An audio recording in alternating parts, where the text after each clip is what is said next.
There are many custom homes which are coming back nowadays. You just recently noticed I made a video on Legion OS, and there are many other custom homes too. And Stag OS is one of them. We're talking about Stag OS version 13.1, which is the latest version while making this video, which is having the Misc security patch, and it's back after some time. The previous update, I'm not sure if it was based on Android 13 or not, but it was so good previously, and after a long time, it's now back. In the terms of features or customizations, let's take a quick look. And in the terms of default launcher, you can see you can customize. You can of course expect that you will see the icon pack options, and as expected, it is not having the pixel launcher pre-installed, as it is kind of pure USB. I'm using unofficial version, by the way. If you're using official version, things might be a bit different, but it should not be a major change.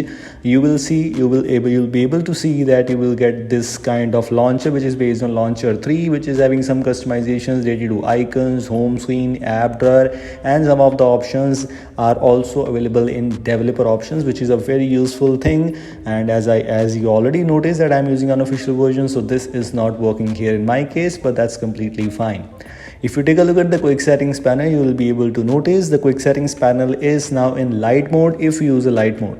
If you use a dark mode, things might be different here. Also, if we move on to this application which is pre-installed, this is Stag Walls.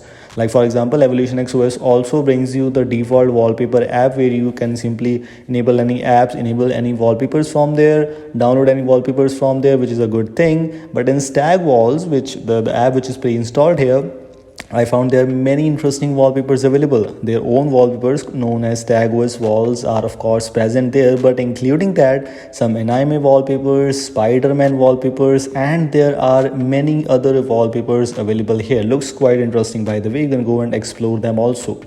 Same like that, if you move on to the settings UI, the best thing is at least it is not looking like stock. By the way, you can restore the stock settings UI. You can simply enable this settings UI or enable the stock UI. It's totally up to you. But the thing is, you can customize that.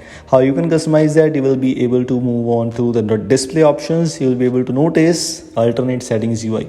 Simply disable this. By default, it should not be enabled. I just enabled to show you that how the things are looking. So if you move on to the settings UI right now, as you can see, it's looking like pure stock, and it is not a big deal. Also, in the desktop mode, its option is present. This option was actually first I found this option on LibreOS, and I think so this feature is inspired from LibreOS, and now this feature is available in some other custom ROMs also. For example, I found this feature in Spark OS 2, and this custom ROM is also one of them which brings you this feature. In other options, in miscellaneous, you will be able to notice that ignore Windows secure flags, higher FPS in games, and unlimited photo storage. Every spoofing thing which you need in your device in a custom ROM is already present here. So that's a good thing. At least they are not compromising with some of the useful features. If you move on to the notification options, here reticker notifications are also present. It's a great replacement of the heads up notifications, and right now when I firstly tried reticker notifications instead of heads up notifications, I found this is super useful, and I think so this should be available in every custom ROM. At least it's present here. Quick settings panel does not have any major customizations, but yes, you can adjust the columns and rows if you want to, and this is also quite useful. Not every custom ROM brings you this feature. This is quite useful. You can customize the rows and columns according to your preference, but other options are basically same like with that. If you move on to the status bar customizations, so almost same options are present for the data disabled icon 4G instead of LTE, and some status bar icons which you can hide or enable from there. In the terms of theming options, you can customize the monet theming. Of course, if you are not satisfied with the wallpaper based theming, you can simply change the colors. It's kind of repainter, but free repainter.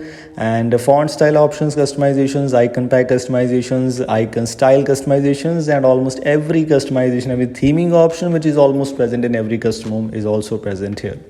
Last but not the least, if you take a look at the screen locking options, you have the option for the pin pattern, face, fingerprint, and even the app locker, which is present here. So to apply app locker, let me just try to enable the pin lock once to show you that if it is working with the default system apps too, because in some custom ROMs, if you use app lock in the previous updates, the issue was there that you will not be able to lock the system apps. But in this case, I think so it should be fine. So this is it. Thanks for watching. If you need this custom ROM, make sure to comment below. I will provide you the link there. Goodbye.